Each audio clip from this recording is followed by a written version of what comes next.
नमस्कार दोस्तों, आप सभी का हमारे YouTube चैनल में बहुत बहुत स्वागत है। दोस्तों, तमाम भ्रम रहता है कि हरितालिका तीज कौन रह सकता है, कौन नहीं रह सकता है, इसकी विधि क्या है, इसको कैसे रहना चाहिए, किसकी पूजा करनी चाहिए, इन सब की जानकारी आपको हमारे इस वीडियो में मिलेगी। दोस्तों, यह व्रत वैसे तो सुहागिन महिलाएं अपने पति के लंबी आयु के लिए रहती हैं और भगवान शिव, माता पार्वती का पूजा करती हैं।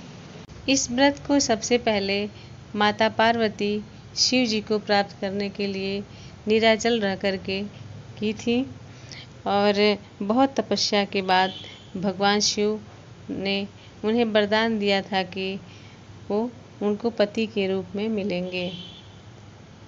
तब से ये व्रत प्रचलित है। ये व्रत कोई भी कर सकता है। इस व्रत को सुहागिन महिलाएं, कुंवारी कन्याएं भी रहती हैं। कुंवारी कन्याएं इसलिए रहती हैं कि उनको सुंदर और जो उनकी कामना है जैसे पति की उनको मिले, इसलिए रहती हैं। और सुहागिन महिलाएं अपने पति के लंबी आयु के लिए रहती हैं। तो दोस्तों, आइए जानते हैं कि ये पूजा कैसे करनी है और किसकी पूजा करनी है। तो सबसे पहले तो हमें जान लें कि हमें किसकी पूजा करनी है। हमें भगवान शिव, माता पार्वती का पूजा करना चाहिए।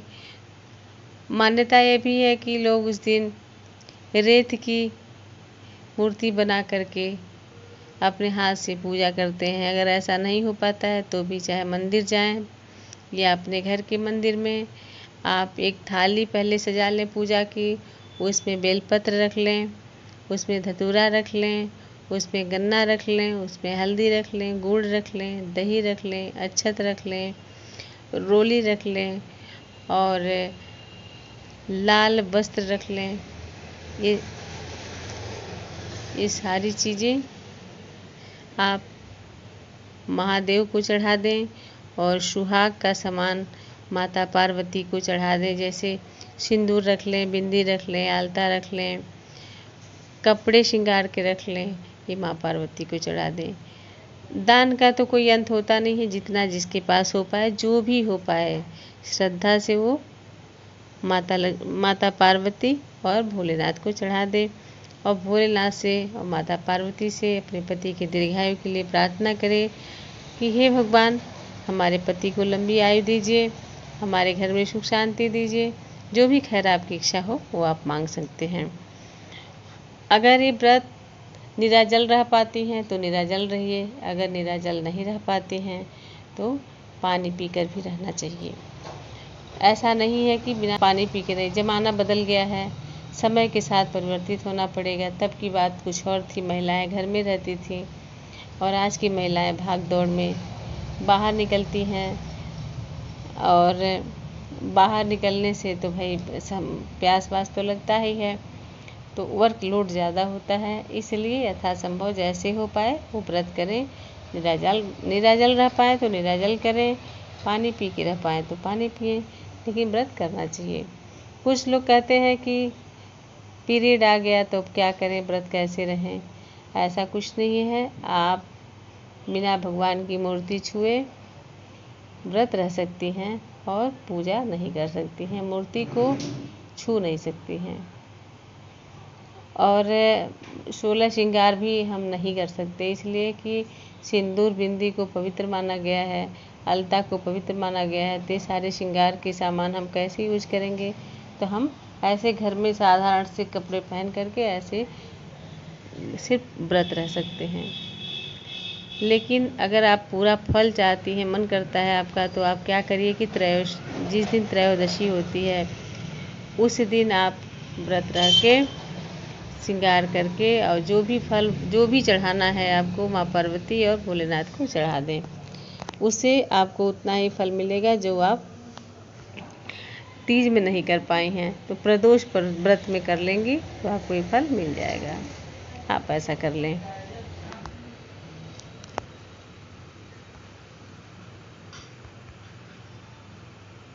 पूजा करने के बाद दोस्तों, हमें माता के श्रृंगार के लिए सभी सामग्री जैसे साड़ी, ब्लाउज, पेटीकोट, चूड़ी, बिंदी, अलता और सिंदूर, मेहंदी, कंघी, शीशा, साबुन, तेल, जो भी यथासंभव दान हो वो आप दे सकते हैं। अब चढ़ाया हुआ चीज़ लोग कहते हैं अपने पास रखना चाहिए या पंडित को देना चाहिए, तो ऐसा कोई नियम नहीं है कि चढ़ाया हुआ चीज़ आप पंडित जी को दें या अपने पास रखें, वो स्वेच्छा से जो आपका मन करे। और अगर आप चाहें तो पायल, बिछुआ या किल, जो भी माता पार्वती को चढ़ाना चाहें वो चढ़ा दें। कोई खरीदना ज़रूरी नहीं है, घर में आप रखी हैं तो चढ़ा दें, मन करे तो खरीद के ला के चढ़ा दें, ये आपके ऊपर है। ऐसा जो भी मतलब इच्छा हो आपकी वो कर सकती हैं। हाँ, ये काम करना चाहिए, कोई भी व्रत अगर हम रहते हैं तो हमें सीधा ज़रूर निकालना चाहिए। ऐसी मान्यता होती है कि व्रत रहने के बाद ब्राह्मण को भोजन कराया जाता है, तो हम भोजन अगर नहीं करा पाते हैं तो कच्चा सामान निकाल करके पंडित जी को दान दे दें और दान के बाद कुछ दक्षिणा उस पर अवश्य रख दें।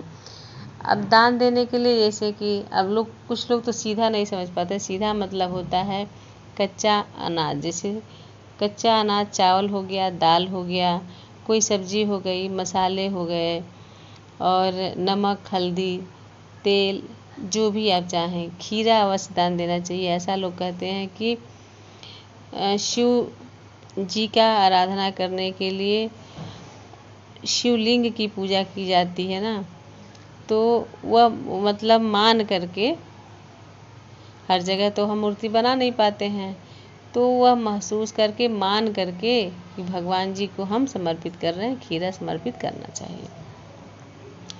आप इसी तरीके से अपने व्रत को पूरा करें।